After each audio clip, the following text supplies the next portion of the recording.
On April 7th, at least 70 Syrian residents of the rebel-held town of Douma were killed in a suspected chemical weapons attack, and hundreds more injured. The Syrian government is once again accused of carrying out the attack and has once again denied any responsibility for it. But Donald Trump, who now calls Bashar al-Assad a gas-killing animal, wants to take matters into his own hands. So, will military action by the United States deter the future use of banned chemical weapons? Or is the US president dragging the West into a new war with not just Assad, but with Russia and Iran? Joining me in the arena to debate this are Eli Lake, a columnist for Bloomberg View who specializes in national security matters, and Glenn Greenwald, the Pulitzer Prize-winning author and co-founder of The Intercept. Thank you both for joining me on UpFront. Glenn, let me start with you. When chemical weapons are repeatedly deployed in Syria, the international community, led by the United States, can't sit back and do nothing, can it? Right. So this idea that the United States or its allies have to engage in military actions for humanitarian purposes was a major part of the case of the Iraq War. Obviously, there were other arguments, but the idea that Saddam had gassed his own people, that he was suppressing his own people, that we were coming to liberate the Iraqis, that was an important part of the arguments lots of people were making back in 2002, 2003, and I don't think that turned out very well for the people we were supposedly trying to help. The same is true when it came time for the intervention in Libya. We claimed that we were going to help the Libyan people by freeing them from Gaddafi. We killed Gaddafi and then paid very little attention to what happened in Libya in the aftermath, which was even worse suffering, worse chaos, militia rule, the return of the slave trade. So I think the record of people who claim that the United States is going to drop bombs in order to bring happiness or protect people in the world is an extremely poor one. That's generally the excuse that's used for geopolitical motives that are really driving the war and not actually the real reason that it's being done, which in turn means that the results are often quite poor. But Glenn, a lot of Syrians who are opposed to Assad would say, we tried it your way. We tried the no US no-fly zone, no US assault on Assad, and hundreds of thousands of people are dead. So there's no point comparing it to Libya or other interventions because the non-intervention here still resulted in hundreds of thousands of dead Syrians.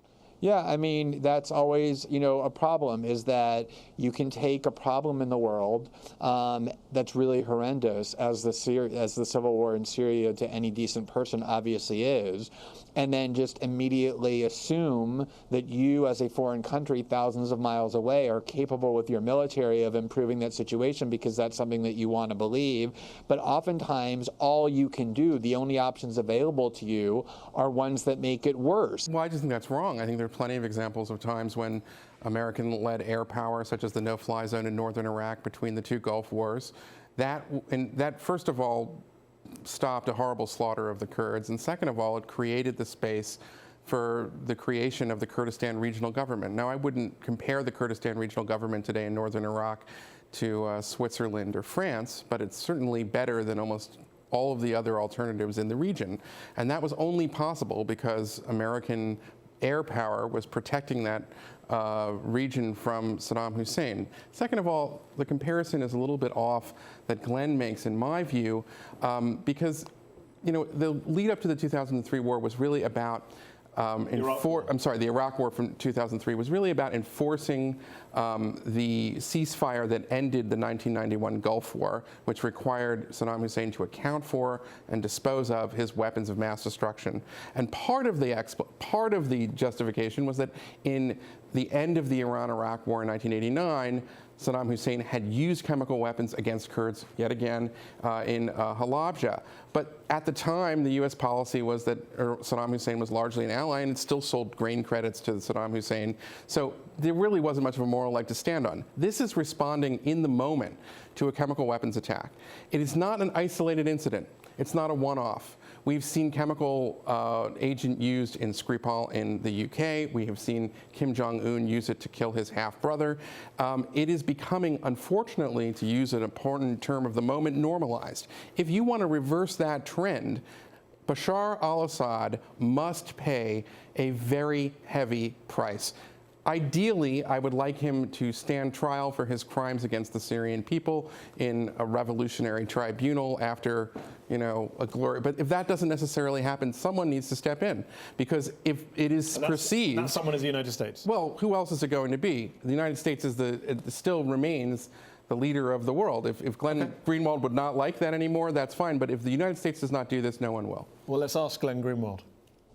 So First of all, I think it's an important point that was raised, which is that, Saddam Hussein used chemical weapons at the time that he was an ally of the United States, and yet the United States didn't go and punish Saddam Hussein for doing that because the United States isn't driven by humanitarianism. They're not driven by opposition to chemical weapons. They're driven by geopolitical interest. And what we have here in the case of Eli, in the case of lots of people inside the Trump government, the reality is that they have a geopolitical side in the Middle East, and that geopolitical side is on the side of Israel, on the side of Saudi Arabia, their new ally, the new allies of the Israelis, and against Iran and against Hezbollah, and therefore taking out Assad is a way of putting the finger on the scale of the side that Eli is really on, which is the side of Israel and the side of Saudi Arabia, and hurting Iran, and humanitarianism is the pretext for doing that. Also, other examples like creating a no-fly zone in northern Iraq for the Kurds.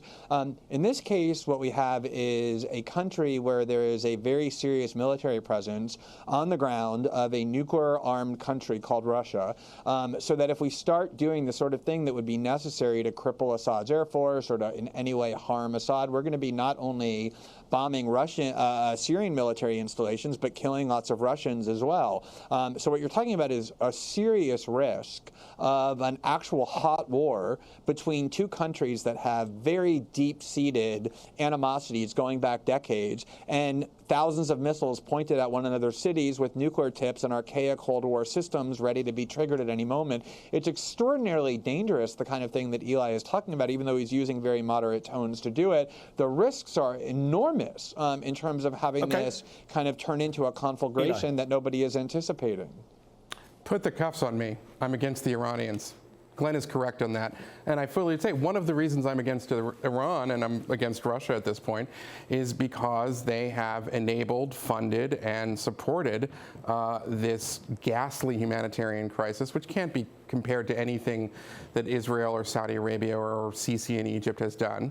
And yes, there are, of course, Yemen is compared to Yemen. It can't even really be compared to Yemen in terms of the total cost and how long it's been, the use of chemical weapons and everything else. But more importantly, the alternative to the U.S. getting involved is not going to be they'll just play it out and it'll be fine. It's going to be a wider regional war, which we're already seeing. The Israelis do not want the Iranians to set up a base in Syria, and they're well within their rights. Neither does Crown Prince of Saudi Arabia, neither the Saudis, neither the Emiratis. So the one thing that maybe could prevent an even wider conflagration at this point would be an American presence in Syria, at least it is there already, to stay and to stop and to push back against the Iranians and the Russians. The question I have for you is, Glenn, is that why aren't you against them as well? Why do you think that they are equal belligerents in this particular contest with Israel and the United States when I don't think that there's an argument there at all?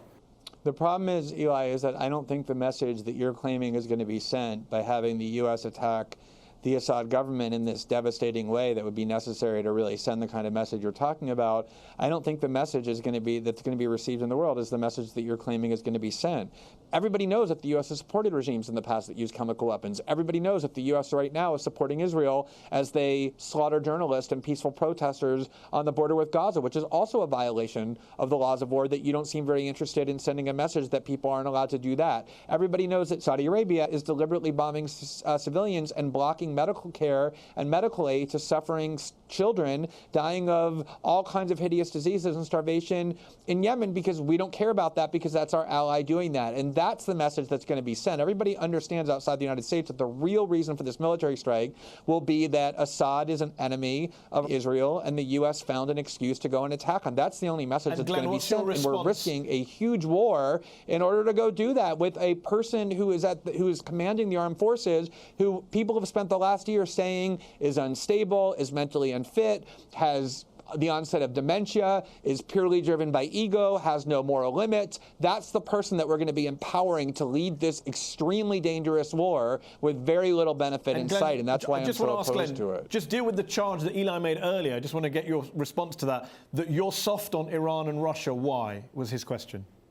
I don't have a soft spot for Iran and Russia. I think that the governments of Iran and Russia are extremely authoritarian. I have nothing but bad things to say about both of those governments, but there are a lot of bad governments all over the world, including the closest allies of the United States, and I don't think we should go to war against countries because their governments are authoritarian. Otherwise, we'd be at war with most of our own allies. And let me put Glenn's point back to you, Eli, before we finish. Saudi Arabia has volunteered to be part of a coalition to help punish Assad, while it's also starving, blockading, bombing innocent people in Yemen. Do you not see a problem with that in the U.S. coalition? First of all, I think that the U.S. should and can use its influence with Saudi Arabia as an ally and more effectively to try to mitigate that situation. Second of all, I don't think that you can necessarily equate the rampage of the Iranians in the region, or for that matter, Russia, which has acted like a nuclear-armed rogue, now really going on more than a decade, to American allies, as imperfect and flawed as they are.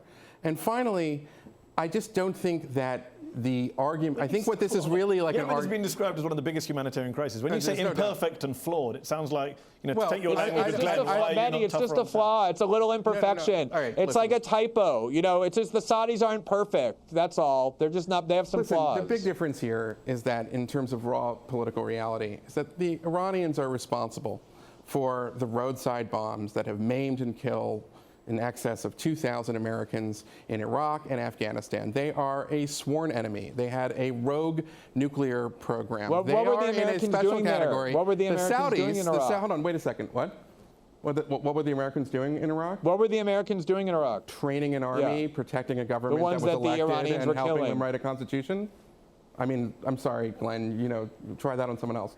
You're basically saying that America, because of its flaws of its allies, does not have any justification to ever act.